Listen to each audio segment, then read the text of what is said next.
Micrófono. Hola, buenas tardes a todos y todas quienes nos acompañan en esta cuarta mesa, pues que como parte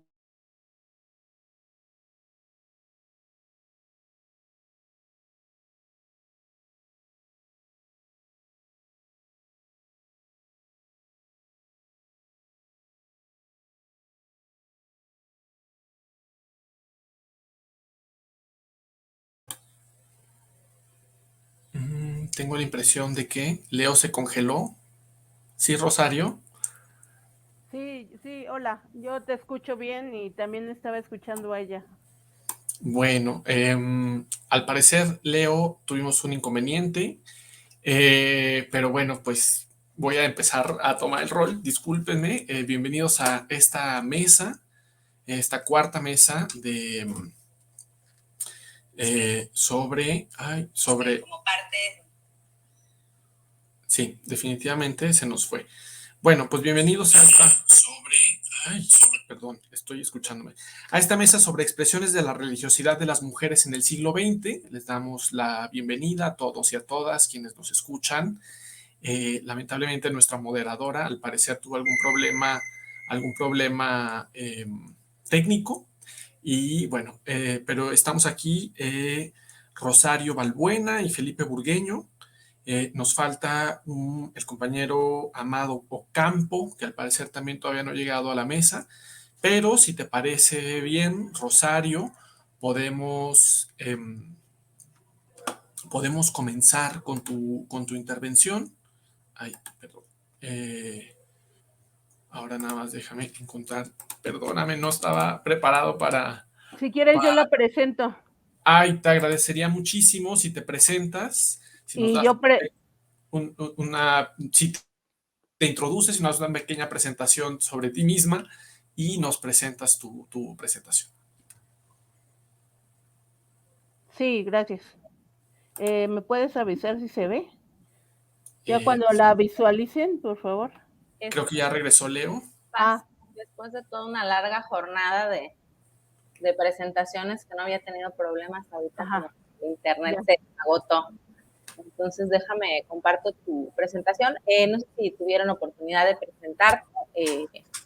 Ok, entonces permíteme, procedo a la presentación. Bueno, ya, pues bienvenidos todos, una disculpa.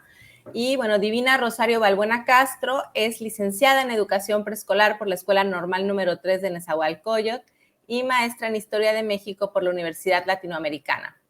Actualmente estudia la maestría en Teología y Mundo Contemporáneo en la Universidad Iberoamericana Plantel Santa Fe y participó en marzo del presente año en el 23º Encuentro de Red de Investigadores del Fenómeno Religioso en Mérida, en México, con la ponencia La evidencia de las mujeres en el conflicto cristero. Y bueno, te comparto tu presentación, pero bueno, tienes la palabra. Un segundo.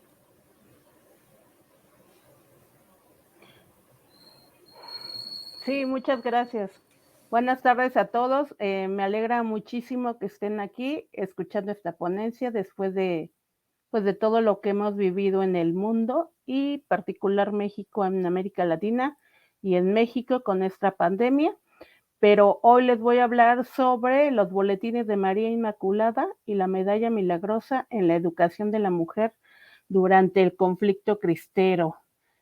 Le voy a pedir por favor que cada vez que yo diga la palabra boletín, me cambie por favor la diapositiva.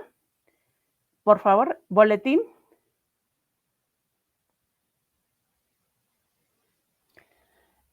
Las mujeres unidas por la fe. Bueno, las hermanas de la caridad se esmeran a dar a sus discípulas una educación cristiana, civil y doméstica. Entre enero y marzo de 1845 se informa por medio de la prensa de su llegada a la Ciudad de México y por lo tanto de su labor altruista. Boletín.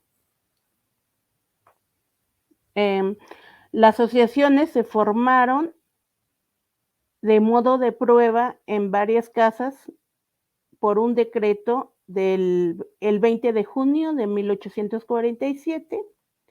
El reverendísimo John Baptist, superior general de la misión, lo autorizó a establecer con todas las casas de las Hijas de la Caridad una confraternidad piadosa dedicada a María Inmaculada, formada por chicas jóvenes que asistían a su escuela y talleres. Bueno, en este año, que particularmente fue en el siglo XIX, se escribió la Rerum Novarum. Esta se presentó como la primera formulación orgánica de la doctrina social de la Iglesia. León XIII escribe esta encíclica y describe la situación de injusticia, sobre todo a los obreros. En esta encíclica se escribe también al reconocer el derecho que tiene el ser humano dentro de la sociedad.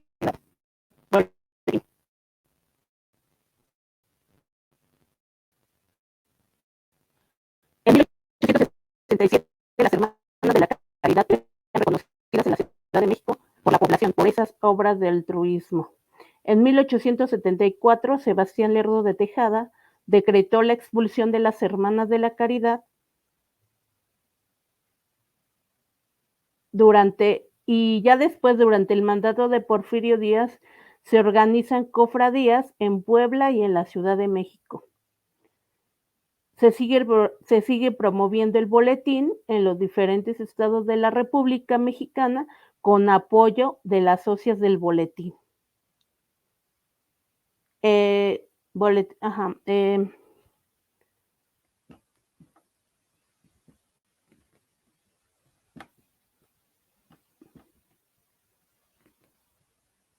Al abordar el origen de la comunidad religiosa que ahorita estoy mencionando, mi intención es dar a conocer su forma de promover el catolicismo al adentrarse en la vida cotidiana de las mujeres interesadas en suscribirse al boletín, puesto que estas mujeres se encargaban de apoyar a su comunidad a través de acciones piadosas y eventos de filantropía, los cuales eran dados a conocer mediante la publicación de artículos denominados de caridad. Los boletines católicos publicados permiten ahondar en materia religiosa, lo cual fue de suma importancia para la educación de las mujeres en el contexto del conflicto cristero.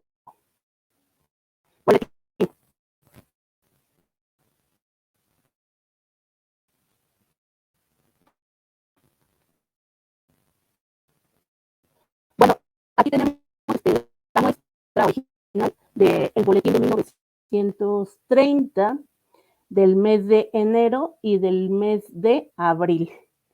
El contenido era bastante diverso e incluía la formación mariana, que tenía como objetivo guiar a las mujeres en su conducta, ideología y fe. Boletín.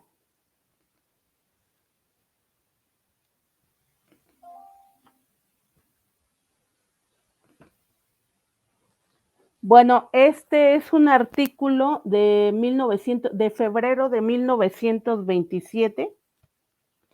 Aquí en este artículo se da unas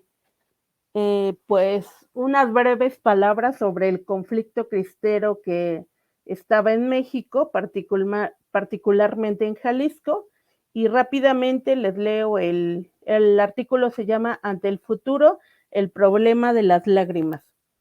Tenemos en México un problema que quizá no se encuentre clasificado en ninguno de los muchos autores entregados al arduo estudio de las cuestiones sociales. ¿Será exclusivo? Tal vez de nuestro pueblo. No lo creemos en diferentes proporciones. Casi todos los pueblos reconocen idéntica cuestión. Bien que en México tenga un arraigo crónico y lastimoso. Este problema es el problema de las lágrimas. Puede ser que entre las naciones nuevas no exista otra donde el pueblo católico haya llorado más. Con la iniciación de la independencia se inició el problema de las lágrimas de nuestro pueblo. Gimiendo y llorando, hemos cruzado el oscuro y sangriento ciclo de nuestra libertad. Boletín.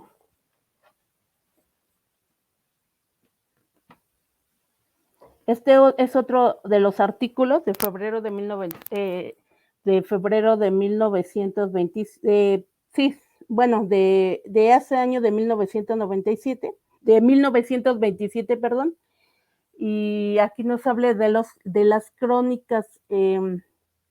Este artículo estaba pues dedicado o escrito para dar un resumen sobre las diferentes cofradías de los diferentes estados de la República donde se leía el boletín.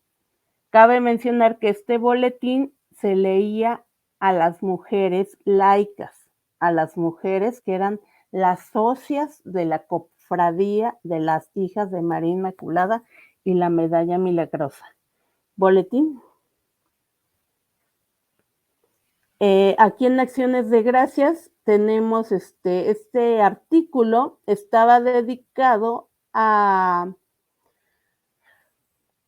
agradecer a todas aquellas mujeres que daban un diezmo y otra cantidad, otra aportación para las necesidades que tenían las mujeres.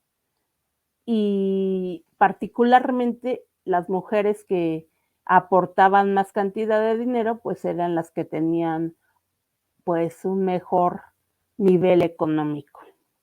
Boletín.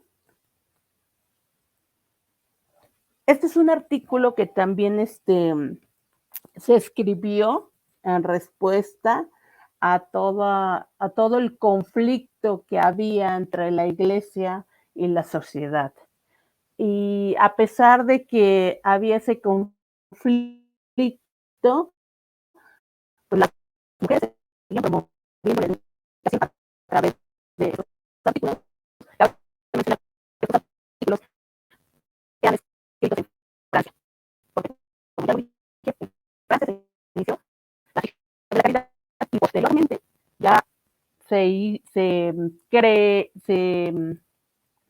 estableció una comunidad como Hijas de María para que ellas promovieran a las mujeres laicas pues la educación a través de la prensa y de su prensa de las Hijas de María. Boletín. Enero de 1928, este es otro artículo, la palabra de una madre de hoy. En este artículo lo que más se representa en sus palabras es la moralidad que deben de tener las mujeres, ¿no? La correcta moralidad, la correcta educación. Boletín. Sección de higiene. Bueno, este es un artículo, que jamás desaparecía de cada publicación mensual de cada año de los boletines. Y bueno, ahí se daba una serie de pasos y también de ejemplos para no perder la higiene en ese momento de esas mujeres, este, tenían que tener presente esa regla y pues ese modo correcto de hacer. Boletín. Los pecados nacionales. Bueno, pues también es un artículo donde se informa sobre el trayecto que tiene ya el conflicto cristero. Es un artículo donde se menciona también la participación de las mujeres, pero nuevamente les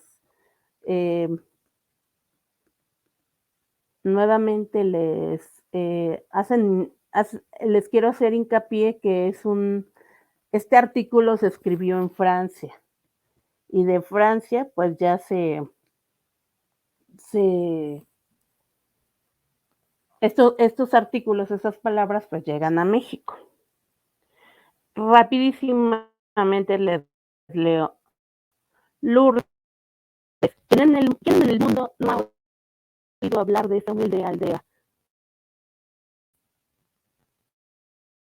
pirenaica, Emporio, o de la fe? ¿Qué corazón católico no ha sentido las palpitaciones producidas por el espectáculo o por la relación de los asombrosos prodigios afectados en la maravillosa gruta? ¿Qué alma generosa no ha abrigado la dulce ansia de postrarse un día en aquellas riberas verdeguentes del Gay para clavar la mirada en la oscuridad de la cueva bendita, donde en fecha memorable se destacó la blanca imagen de la Madre de Dios? El nombre de Lourdes lleva además la idea de la fe en acción, de la fe que ora con las energías enteras del alma. Boletín.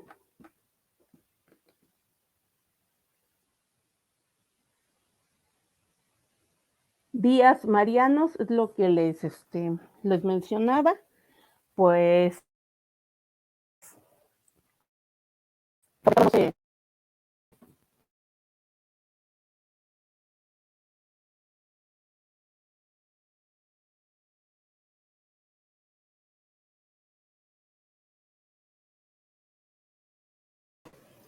No te estamos escuchando y bueno, de repente se corta tu internet. No sé si hay forma en que te acerques un poco más al módem o algo por el estilo para tratar de mejorar la conexión.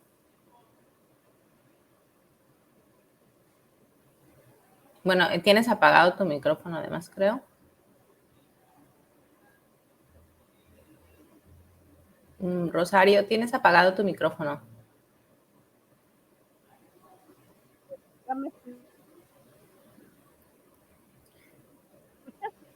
Ahora sí, pero se te corta un poco la señal.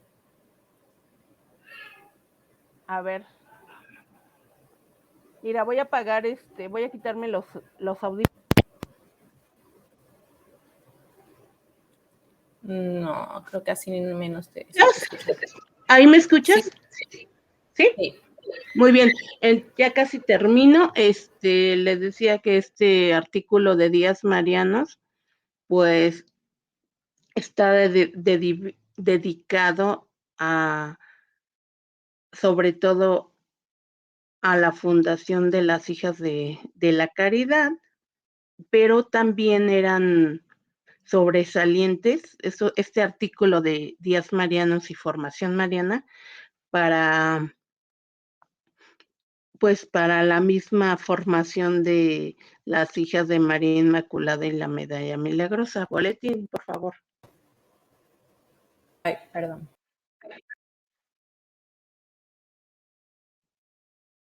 Boletín. La vida espiritual es otro de los artículos que nunca faltaba en cada uno de las publicaciones mensuales. Boletín. Febrero de 1929, pues hay otro artículo dedicado pues al conflicto que se estaba desafortunadamente llevando en México, particularmente pues en Jalisco, en Guanajuato.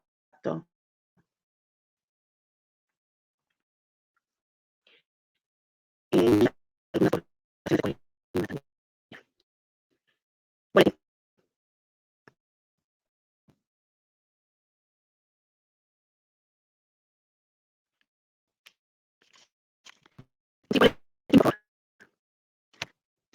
ya tenemos otros artículos Este es bueno, lo quise anexar porque se llama el centenario de 1890 a 1800, de 1830 a 1930.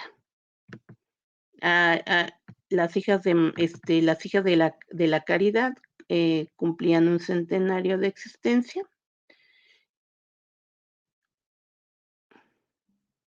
Y pues también lo incluyeron en el boletín que promovían mensualmente.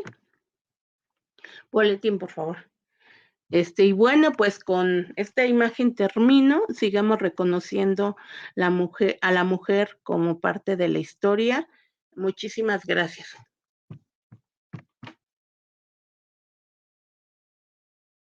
Muchas gracias a ti por tu presentación. Y bueno, vamos a continuar con pues la siguiente ponencia. Estaba programada una más, pero bueno, no llegó el otro participante, entonces vamos a continuar con el maestro Felipe. Si me permiten, lo voy a presentar brevemente.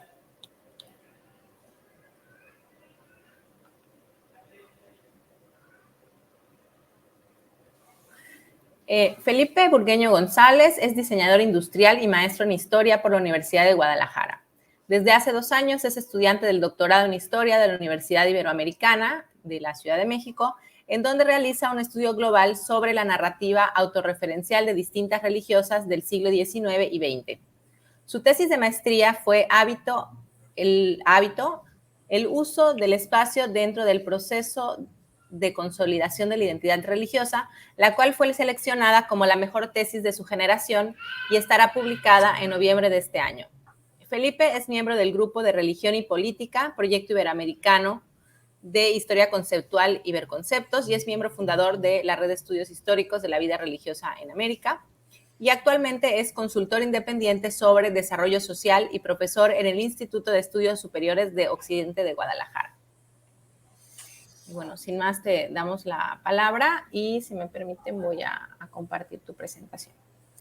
Muchas gracias, Leo. Bueno, ha sido una tarde larga de muchos altibajos con la tecnología. Muchas gracias a quienes continúan en nuestra transmisión. Voy a intentar hacer esto lo más ameno posible.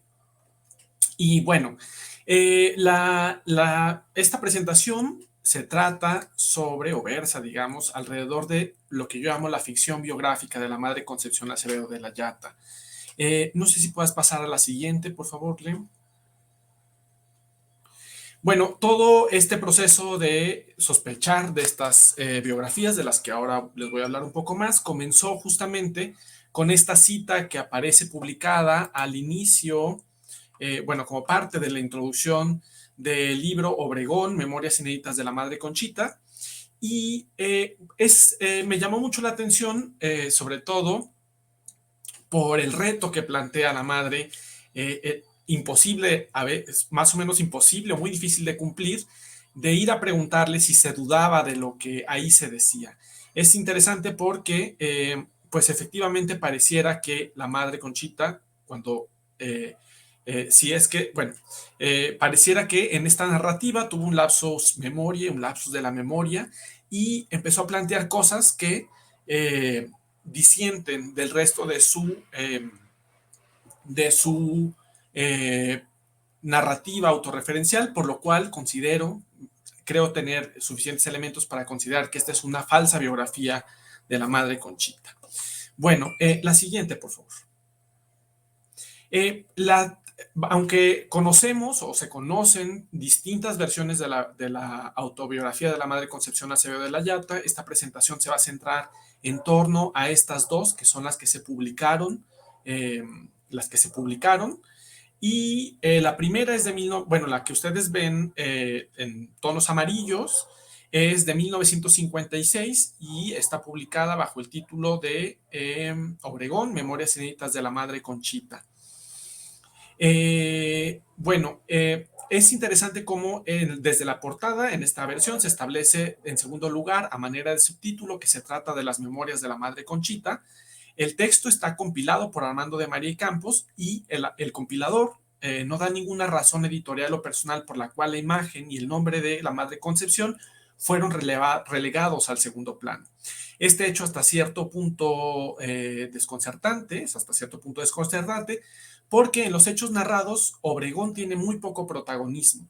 Por el contrario, el general Mujica y el presidente Calles tienen un papel muy relevante a lo largo de la narrativa que se le atribuye a la Madre Concepción Acevedo. En todo caso, los que salen ganando son ellos dos, los que salen ganando con esta versión de la historia. Cabe resaltar que hasta el momento no he podido encontrar ninguna declaración o documento fuera de los transcritos en este libro donde la Madre Conchita confirme que es suya la obra o que contenga acusaciones similares a las que hace en esta biografía. Por otro lado, el libro que vemos en la parte derecha es un libro que se publica 10 años después, más o menos, en 1965, bajo el título de Una mártir de México. La introducción nos cuenta que el libro incluso fue sugerido por el Papa a las hermanas que fueron a presentarle la obra inédita de la Madre Conchita, y el Papa les sugiere que cambien el libro por el de Una mártir de México, en virtud de los martirios sufridos cristianamente por la Madre Conchita. El título no es gratuito, pues aboga y sintetiza en una sola frase la tesis que subyace a lo largo del texto, y esta es que la Madre Conchita fue una mártir blanca, una mártir que no derramó sangre. En este caso, la Madre Conchita fue una promotora activa de esta publicación. Se le puede ver el fotograma que vemos en pantalla. Fue tomado de una entrevista televisada que le hizo Jacobo Zabludovsky, en el cual ella hablaba de su vida y de este libro, y se sabe por los periódicos que presentó en muchos lados y tuvo giras para presentar el libro y para hablar de su experiencia en la cárcel y a su salida. No pasó lo mismo, no hay registro de que haya pasado lo mismo con el libro de Obregón, Memorias Inéditas de la Madre Conchita, la cual públicamente nunca la Madre Conchita hace una presentación o se relaciona directamente con esta obra. En ambos casos, los textos publicados ubican su origen de espacio-tiempo en los años en que la Madre Conchita estuvo en la cárcel. Aunque coinciden en este punto, en el punto que dicen haber sido escritos, se separan o difieren radicalmente en las circunstancias bajo las cuales han sido escritos. En el libro de la Mártir de México, la Madre Acevedo de la Llata asegura que fue escrito en el de Una Mártir de México bajo condiciones adversas. Dice, y abro una cita: "Este es un mal pergeñado relato sobre mi vida que logré escribir a mano con trabajos sin cuento durante mis 13 años de prisión, no obstante la vigilancia de mis carceleros".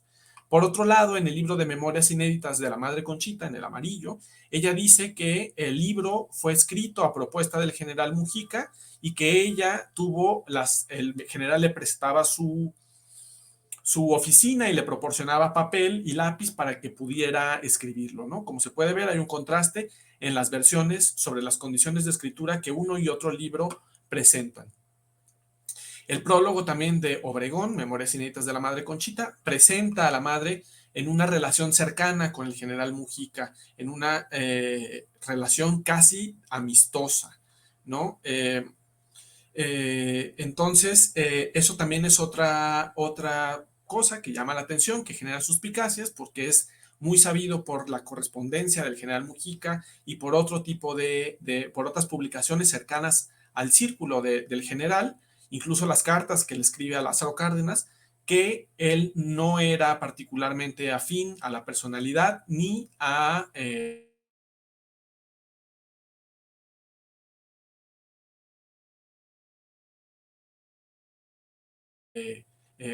ni a la como se presente como amiga de la madre, como amiga del general Mújica, y por otro lado, el general Mújica pues escriba de esta forma tan desdeñosa sobre su vida. Bueno, pareciera, bueno, aquí hay una cita también del general Mujica que dice, que afirma en su libro que cuando se trataba a fondo a la Madre Conchita, la simpatía que podría haber generado en un inicio generaba algo muy parecido a la repulsión. Entonces, lo cual indica que el general, más que sentir afecto por ella, al final terminó sintiendo repulsión por ella misma, ¿no?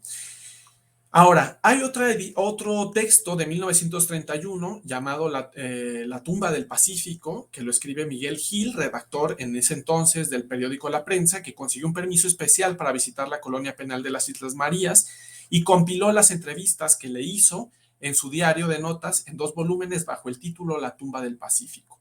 En el segundo tomo contó las historias de algunos presos y dio detalles de la vida que llevaban en el penal. De igual forma, dedicó gran parte de sus páginas a reproducir las entrevistas que tuvo con la madre Conchita, y de ahí el título, que el título de este segundo tomo sea La vida íntima de la madre Conchita.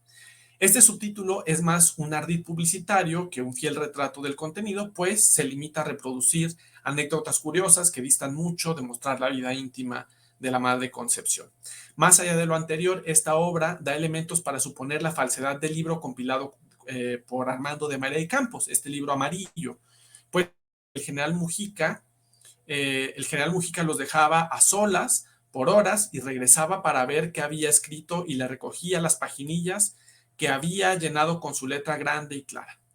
Bueno, eso es lo que dice Armando de María y Campos, ¿no? Que ella escribía y el general le recogía las páginas y no le dejaba volver a leer lo que escribía. Sin embargo, en la crónica de su encuentro con la madre, Miguel Gil relata lo siguiente, abro una cita. Obtuve al fin cuantas fotografías quise para dar principio poco después a mi segunda entrevista con María Concepción Acevedo de la Llata. ¿Cómo es, madre? Empezó a preguntarle Manuel Gil, que siendo tan aficionada a escribir, no haya hecho usted un diario de su vida.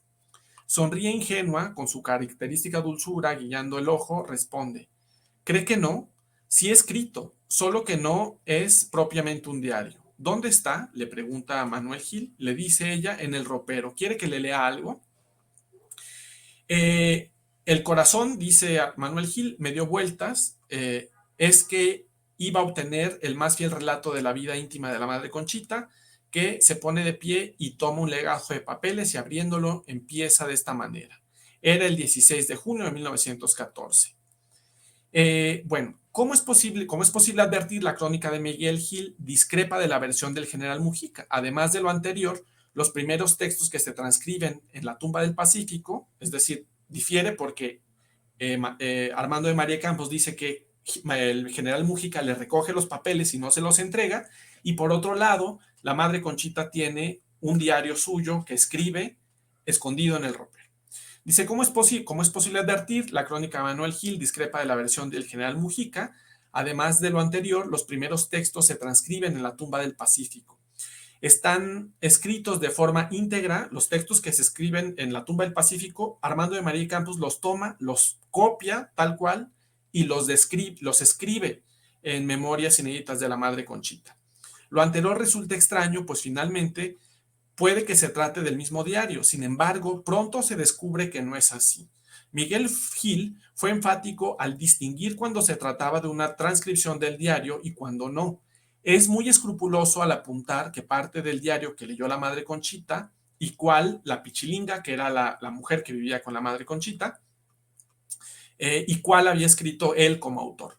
Registra las intervenciones que los personajes hacen al interrumpir la lectura del texto y, por ejemplo, durante la lectura del primer capítulo, la madre interrumpe su lectura para confirmar que el texto es de interés del periodista. Dice, abro la cita, la madre Conchita hace una pausa para preguntarme, ¿qué le parece? ¿Le interesa acaso lo que estoy leyendo? Sí, madre, contesta Manuel Gil, me interesa. Estoy seguro de que también a mis lectores, pues sus noticias vienen no solo a contar cómo era su vida en el convento, sino a amonestarla a usted y cómo era entonces. Pues sigamos, dice la madre Conchita. Esta anotación es importante, pues en la obra de Gil no cabe duda de cuándo se trata de las intervenciones previamente escritas y leídas por la madre Conchita y cuándo se trata de una entrevista espontánea, de algo más que añaden en la conversación casual donde ambos intervienen. En Obregón, Memorias Inéditas de la madre Conchita, Armando de María y Campos no solo transcribe los textos de que la madre Conchita le lee a Miguel Gil, sino también convierte en prosa las entrevistas que el redactor de la prensa hace y transcribe. Para esto, convierte las preguntas de Gil y a la madre Conchita en preguntas retóricas, como si la madre se preguntara a sí misma, en lugar de que Manuel Gil le preguntara a ella. Un ejemplo de lo anterior lo podemos ver cuando la madre relata sus días en la penitenciaría. En el texto de Miguel Gil se puede leer, abro la cita: no comía casi, no dormía tampoco, me empecé a enfermar y los periódicos a decir que las Islas Marías me esperaban. Lo supe de contrabando. Le pregunta Miguel Gil: ¿y qué sentía, madre? Y ella contesta: opresión, ansiedad, incomodidad terrible. En la versión de Obregón, Memorias inéditas de la madre Conchita, esta conversación se registra de la siguiente manera: no comía casi nada, dormía poco, me empecé a enfermar y los periódicos comenzaron a decir que las islas me esperaban. Lo supe de contrabando. ¿Qué sentía yo? Opresión, soledad, incomodidad terrible. Como podemos ver en estos dos textos, las preguntas que Manuel Gil hace como interlocutor de la madre Conchita y que registra en su texto, en la compilación de entrevistas que hace, Armando de María y Campos los retoma e integra las preguntas de Manuel Gil como si fueran preguntas que la madre Conchita se hace a sí misma en su ejercicio reflexivo autobiográfico. Podemos ver aquí claramente cómo hay un plagio y una manipulación de los textos originales por parte de Manuel Gil con intención de hacer parecer estos textos una verdadera autobiografía.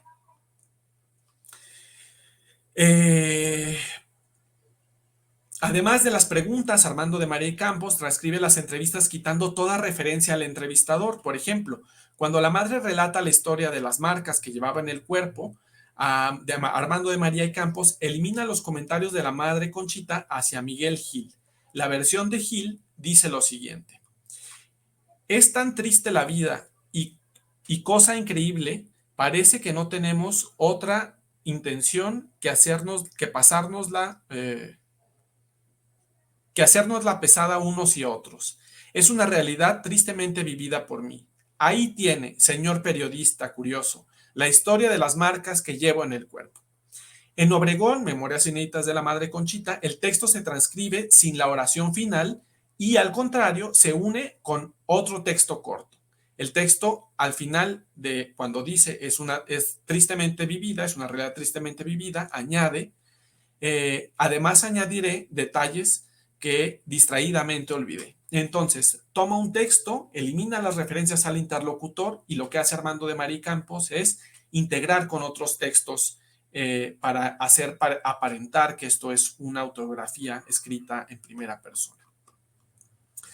A lo anterior hay que añadir que de María y Campos asigna fechas distintas a las entrevistas que transcriben el libro de Manuel Gil. El editor de la prensa hizo una visita 18 días al penal de las Islas Marías durante el mes de mayo de 1931.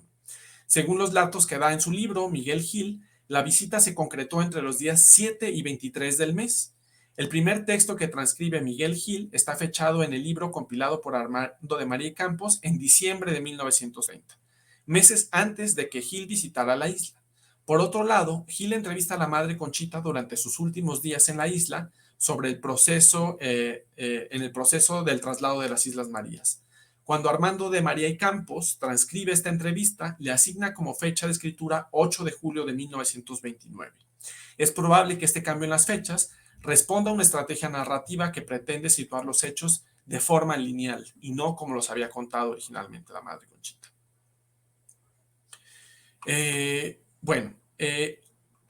Hay otro punto que llama la atención y es la actitud.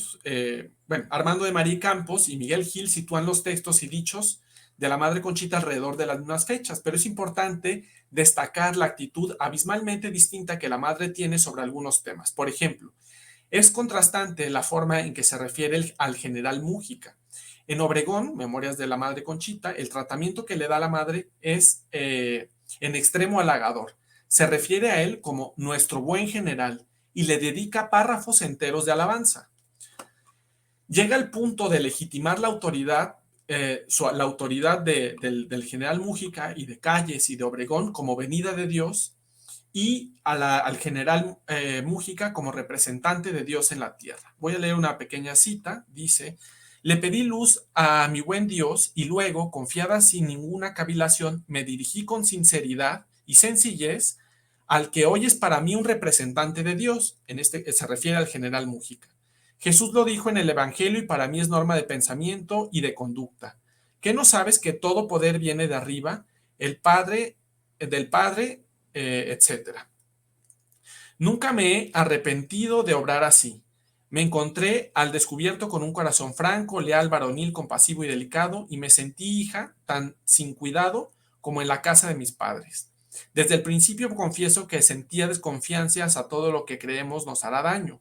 No, al contrario, sentí confianza, algo así como un sentimiento de una sensación de seguridad, pero no creí que en realidad fuera tan superior. Halagos como estos acompañan regularmente las menciones al general Múgica en el libro de Armando de María y Campos, y en términos similares se refiere a Calles cuando describe un supuesto encuentro en Chapultepec. Sin embargo, en las entrevistas que hace Miguel Gil en el libro Una mártir de México y en el libro Una mártir de México, o en cualquier otra declaración pública de la Madre Conchita que haya podido consultar, no se trasluce esta admiración ni a Múgica, ni a Calles, ni a Obregón. El argumento de legitimidad que la Madre Conchita esgrime para sostener que Múgica es un representante de Dios podría extenderse a cualquier funcionario de gobierno. Entonces, ¿por qué se involucró en una rebelión activa, aun cuando aunque fuera como facilitadora que buscaba derrocar a un régimen que consideraba tiránico e ilegítimo? ¿Es compatible esta actitud con la sugerencia que hace a León Toral, o que le atribuyen hacia León Toral, sobre la muerte de Obregón?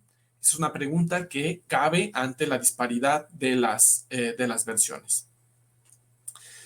Levanta suspicacias que las transcripciones que hace Armando de María y Campos en las entrevistas de Manuel Gil se añaden párrafos que buscan resaltar la caballerosidad y virtudes del general. De igual manera, estos añadidos buscan resaltar la relación de amistad y deferencia de Armando de María y Campos, que Armando de María y Campos sostiene que existió entre Múgica y la Madre Conchita. Por ejemplo, tan solo en la página 71 del libro Obregón de Memorias Inéditas de la Madre Conchita, en la que se relata el traslado de la Madre a las Islas Marías, se leen 3 injertos de este tipo. De igual forma, en la Tumba del Pacífico y en Obregón, Memorias Inéditas de la Madre Conchita, hay una postura distinta en torno al gobierno y a la iglesia. En Obregón advierte una actitud contraria a la iglesia, cargada de una amargura y de un resentimiento y desencanto por aquellos que consideraba los suyos. En cambio, en las entrevistas de 1931, distingue claramente al Estado como el culpable de su encierro y no a la iglesia, como en el libro de Obregón. Por otro lado, está la visión que retrata bien la visión de los cercanos a Múgica en el libro de Judith Ortega Martínez, que era entonces su secretaria. No voy a entrar mucho en detalle, pero la muestra a ella. Judith relata o narra la vida de la Madre Conchita desde una forma sarcástica, y mostrándola como una mujer que ya en la isla usaba camisones de seda y ropa translúcida para mostrar los pechos, y que además le gustaba fumar y tomar, ¿no? Estos atributos de sensualidad que le pone Judith Ortega en su libro y de goce mundano podrían también estar relacionados con la idea de una posible regeneración del fanatismo religioso, ¿no?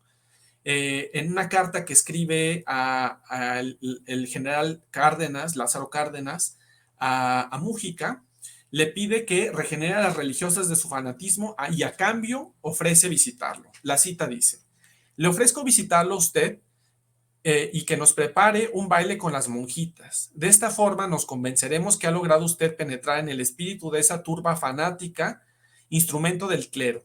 Si no lo logra usted, se quedará esperándome. Escríbame seguido, pero largo, y tenga presente que si contrae usted matrimonio con la Madre Conchita o con alguna de sus palomas, nos avise para venir a presenciar cuál de las dos partes está más fanatizada. Es interesante porque hay una visión de parte de Múgica y de sus cercanos de intentar regenerar del fanatismo a las religiosas, que fueron varias, y a las cristeras, que fueron varias, que estaban encerradas o que estuvieron encerradas en las Islas Marías. pero por la notoriedad del caso de la Madre Conchita, especialmente el de ella, ¿no?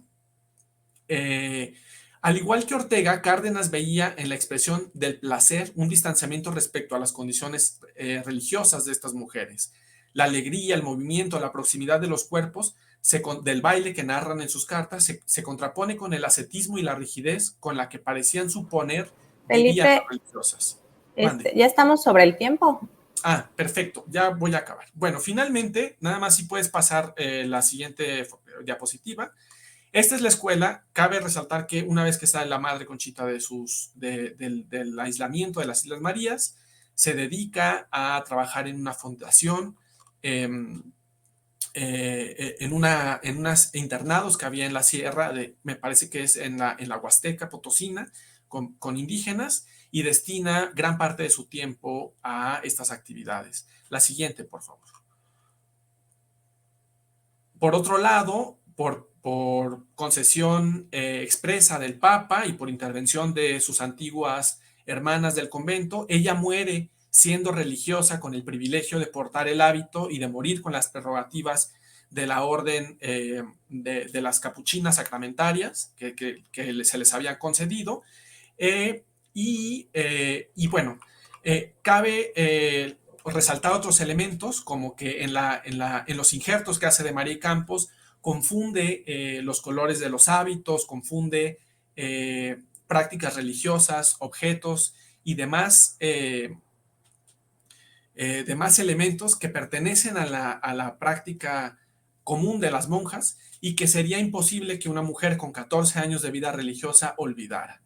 Entonces, con base en el análisis de los textos, en la vida después de la cárcel de la Madre Conchita y en el resto de sus declaraciones públicas y de sus narrativas autobiográficas, me parece que podemos concluir que el libro que presenta Armando de María Campos como una autobiografía de la Madre Conchita es falsa, es una falsa autobiografía y que además fue plagiada por Armando de María Campos y manipulada para favorecer los intereses del general Mujica, que además era su gran amigo y benefactor.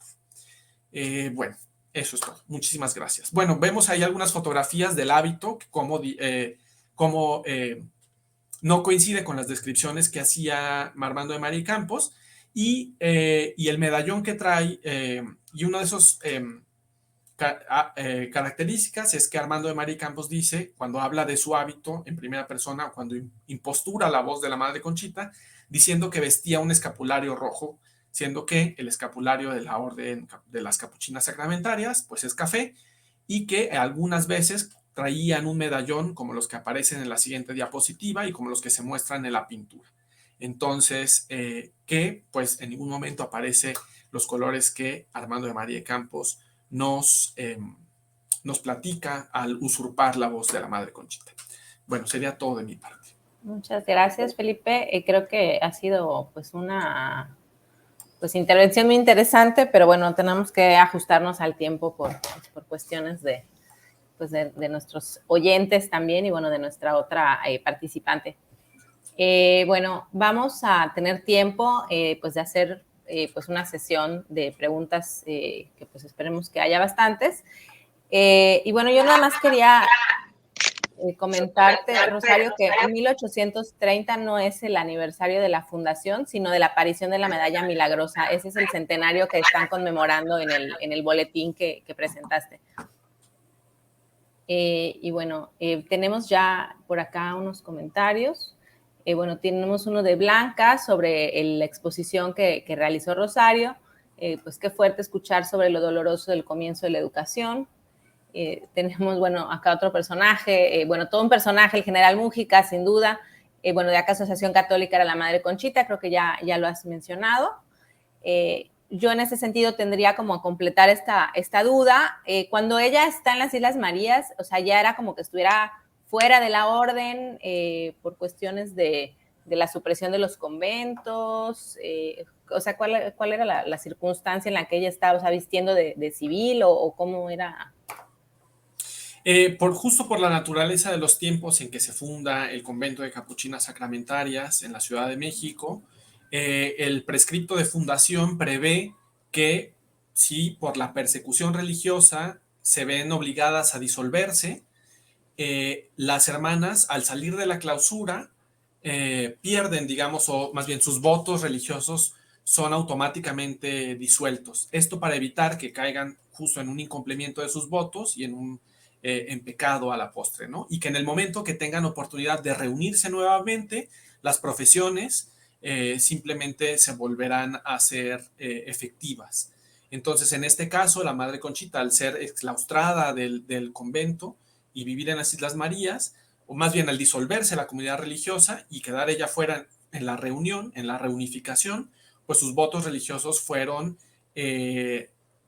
relevados, digamos, de validez. Eso es lo que le permite casarse incluso por la iglesia con su marido, con el marido que conoce en las Islas Marías y que se casa por lo civil primero y luego por la iglesia. Y lo que al final también le permite o hace posible que el Papa le permita morir o hacer válidos sus votos a la hora de la muerte, ¿no? Y morir como religiosa. Oficialmente, digamos, o canónicamente, la Madre Conchita sigue siendo, murió como religiosa y es en toda regla una capuchina sacramentaria. Una capuchina casada, practicando la bigamia entre su marido y Jesús. Gracias.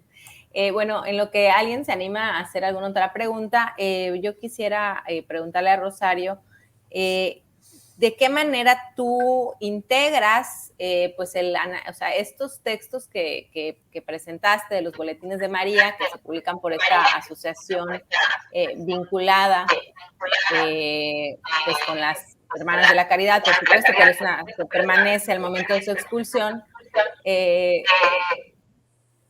¿Cómo tú lo vinculas con educación? ¿Por medio de las escuelas? O sea, ¿tenían escuelas por medio de eso? ¿O tú directamente lo refieres a que el boletín tenía una función educativa o pedagógica dirigida en general a las jóvenes? Sí, yo empecé a estudiar lo de los a investigar sobre los boletines porque siempre me ha interesado la prensa, ¿no? Cómo la prensa ha intervenido en la educación de la sociedad y en este caso con las mujeres que no son, más bien que son laicas.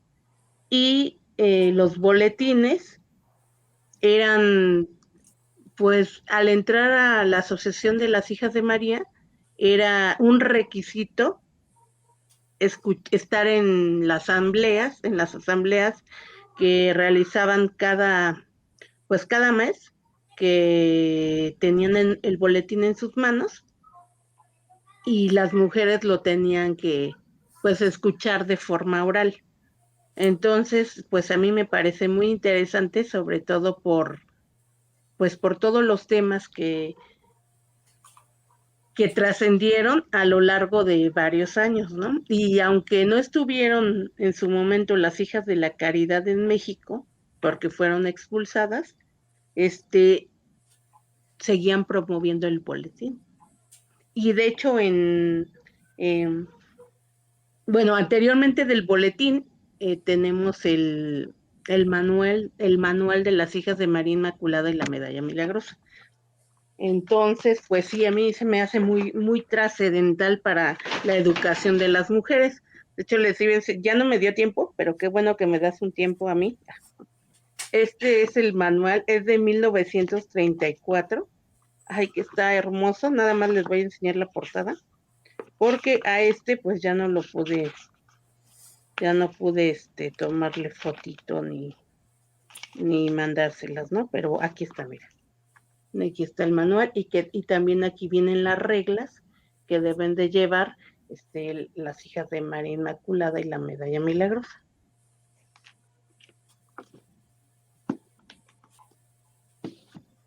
Muchas gracias. Bueno, sí contesté. Sí, no sé, bueno, te voy a apagar tu micrófono porque escucho que por las bocinas rebota mi voz, entonces creo que la escuchan así doble todos de ultratumba.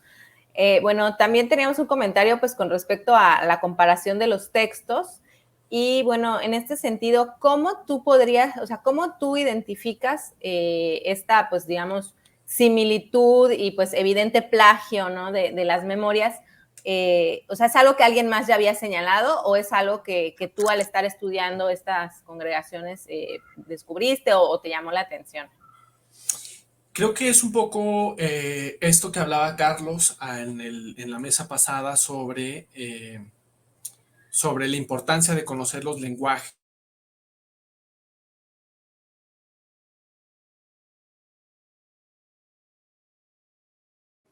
Ay, ¿te congelaste o me congelé yo?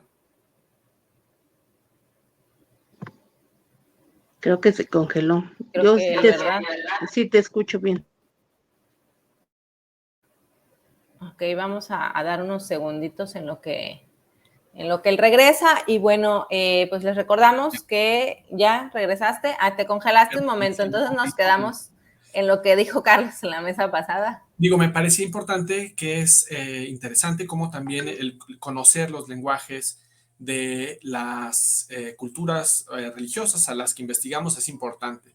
Desde mi experiencia, el proceso de convertirse en religioso o en religiosa es tan transversal, involucra de forma global la experiencia vital, que parecería muy irracional o muy, ¿cómo decirlo? Como ilógico que después de un proceso de formación y de cambio tan arduo en lo que implica la experiencia religiosa, pudiese dar un vuelco tan radical la narrativa de la Madre Conchita. Pero especialmente porque, claro, los eventos traumáticos también nos pueden hacer dar vuelcos en nuestra narrativa, en nuestras posiciones ideológicas, pero pareciera que solo tuvo ese vuelco durante la escritura del libro que prologa o que compila Armando de María de Campos. Entonces, suena doblemente, digamos, ilógico el hecho de que inserte estos párrafos de admiración por Múgica, por Obregón, por, eh, por otros miembros, digamos, de la revolución que ella en un principio veía como el enemigo, ¿no? Entonces, creo que fue un poco como de intuición descubrir que ahí había algo raro, ahí hay algo que no parece estar bien, que no corresponde, y lo que me llevó a investigar, ¿no? Y sobre todo porque este libro de Armando de María Campos es muy citado en los estudios sobre la Madre Conchita y León Toral, y generalmente se da como bueno, digamos, o se valida desde la historiografía esta versión, ¿no? Entonces me parece importante que habría necesidad de hacer una crítica de fuentes un poco más minuciosa y también como parte del oficio de historiar, involucrarse más en conocer o en averiguar las particularidades de los lenguajes propios de cada una de las culturas religiosas que analizamos. Esto que mencionas es interesante. O sea, estos trabajos que citan este libro, ¿citan ambos libros o citan uno de los libros que era como el que más convenía de repente a sus intereses? ¿O hay la posibilidad de que no conocieran las dos versiones, no? Porque, bueno, eso es una posibilidad. En general, estos dos libros de La Mártir de México y de Obregón son libros muy conocidos, ¿no? Sobre todo por quien estudia estos procesos o estos personajes. Pero sí, como tú bien lo dices, por parte de muchos historiadores, historiadoras, solían tomar la versión que más convenía para demostrar sus hipótesis. Entonces, las autobiografías son un terreno muy pantanoso porque finalmente tiene uno que hacer el esfuerzo de cruzar otras fuentes para corroborar los hechos, pero muchas veces se obviaba este proceso para simplemente validar lo que más convenía a nuestras hipótesis, ¿no? Y hay libros, digamos, publicados, muy reconocidos, que utilizan o manejan de esta forma estas dos fuentes, ¿no? Entonces, citan uno cuando parece convenir a la hipótesis y citan otro cuando parece convenir a la hipótesis, ¿no? Es eso. Claro, ¿no? Y esto, pues al final de cuentas, no solo es remitirnos a las fuentes originales, o bueno, que consideramos como originales, sino también, pues, hacer, como bien dices, esta crítica de fuentes, ¿no? O sea, no solamente es ver lo que dice quizás incluso un periódico, un mismo boletín, sino, pues, por ejemplo, en el caso que nos exponía Rosario, sino contrastarlo también con las otras fuentes de qué es lo que está sucediendo, ¿no? Porque obviamente cada quien va a defender sus posturas y sobre todo en tiempos más, o sea, convulsos como persecución religiosa, cuando todavía entrado el siglo, bueno, no entrado el siglo XX, pero bueno, entrado, o sea, finales del siglo XIX, incluso principios del siglo XX, todavía de repente, de cuando en cuando, aparecían publicaciones en los periódicos católicos, pues hablando sobre pues, las Hermanas de la Caridad, que cómo era posible que no regresaran a México, y obviamente que había estas instituciones detrás, las Hijas de María, las Damas de la Caridad, las Conferencias de San Vicente de Paúl, que estaban, por supuesto, pues expresando estas opiniones, aun cuando ya había pasado el tiempo, ¿no? O sea, digamos, la parte más fuerte que fue la expulsión, ¿no? No fue algo que superaron rápidamente. Entonces, bueno, no sé si Rosario tendría algún otro comentario antes de cerrar la mesa.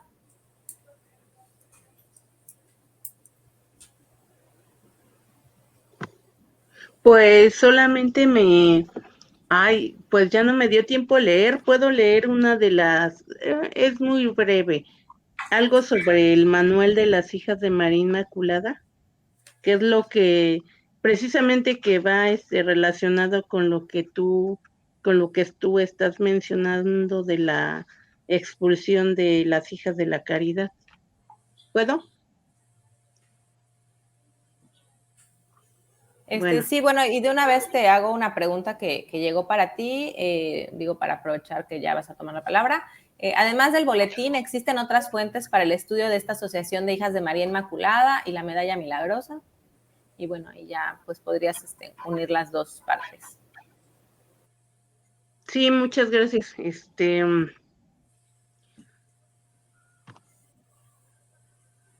Sí, la voy a contestar. Bueno, les leo. Dedicatoria. Este nuevo manual está dedicado a las hijas de María Inmaculada, que tristes y desconsoladas vieron salir de la República Mexicana en febrero de 1875 a las hijas de la Caridad de San Vicente de Paúl, a quienes miraban como madres por haber sido el instrumento de que se valió la amabilísima providencia para la erección de sus asociaciones en este piadoso pueblo mexicano, más sostenidas con el divino auxilio y la especial protección de la Santísima Virgen, su predilecta madre, e impulsadas por el buen espíritu y tierna devoción que les habían imbuido sus fervorosas madres. Pudieron no solo conservar las asociaciones erigidas antes de aquella sensible y lamentable separación, sino multiplicarlas en toda la República, produciendo doquier frutos de santificación. Y bueno, y esto te digo que a la pregunta va relacionada en que primero en el manual de Hijas de María, vienen las reglas, ¿no? Vienen las reglas que deben de tener los requisitos y las reglas y y también los ejercicios espirituales que tiene que hacer cada una de las socias dentro de la congregación. Y donde más estudia sobre las hijas de María Inmaculada, pues los últimos boletines religiosos se publicaron pues a finales de los 60 aproximadamente. Entonces yo la verdad ahorita solo estoy estudiando e investigando los que tienen que ver con el conflicto cristero y también de 1930, 1931 y 1934, porque son los que ahorita he encontrado me han proporcionado estos materiales en Basílica de Guadalupe, de aquí de la Ciudad de México. Pero pues yo sigo en la búsqueda. De hecho este manual lo conseguí, me lo prestaron y lo conseguí al hacerle una entrevista a una de las hijas de María Inmaculada. Ella estuvo 50 años como socia en un pueblo que se llama Chiautla de Tapia, Puebla, que también de ese pueblo voy a hacer también una investigación, porque ahí todavía hay pocas sobrevivientes. Afortunadamente hay sobrevivientes, hay está una evidencia, con cada una de ellas, y pues también tienen materiales, ¿no? Tienen su manual, tienen su medalla, y pues sí, es muy apasionante para mí saber, sobre todo, que dedicaron toda su vida a la asociación, y sobre todo, siempre hasta la fecha han tenido fe y han dado todo por la religión católica, pues en México. Gracias. Y bueno, igual para quien hizo esta pregunta, hay algunos que se encuentran en línea en la biblioteca, bueno, que está como virtual digitalizada de la Universidad de Nuevo León, me parece. Ahí hay varios de compilaciones de los boletines un poquito más antiguos, y me parece que, digo, si te interesa el tema, también Silvia Arrom tiene algo escrito sobre ello, pero pues son pocas fuentes en realidad las que hay. Y bueno, pues ya para cerrar, pues agradecerles, por supuesto, a Felipe y a Rosario, pues su participación, y recordarles que mañana pues ya es nuestro último día de actividades, y tendremos 2 mesas, la mesa 5, que dará inicio a las 10 de la mañana, la mediación de los agentes eclesiásticos en el proceso de fundación de las congregaciones religiosas femeninas en el siglo XIX. Después tendremos a las 4 de la tarde, la mesa 6, las hijas de la caridad en México en el siglo XIX, y finalmente a las 6 de la tarde tendremos la conferencia de clausura, nacimiento, desarrollo y extinción de la comunidad de maestras de la caridad y de la enseñanza y sus aportaciones a la educación femenina integral en Jalisco, la cual será impartida por el presbítero Tomás de Híjar Ornelas. Entonces, bueno, les esperamos en nuestras últimas actividades, y bueno, les agradecemos a todos los que han estado siguiendo las transmisiones. Pues muchísimas gracias a todos y buenas noches. Buenas noches.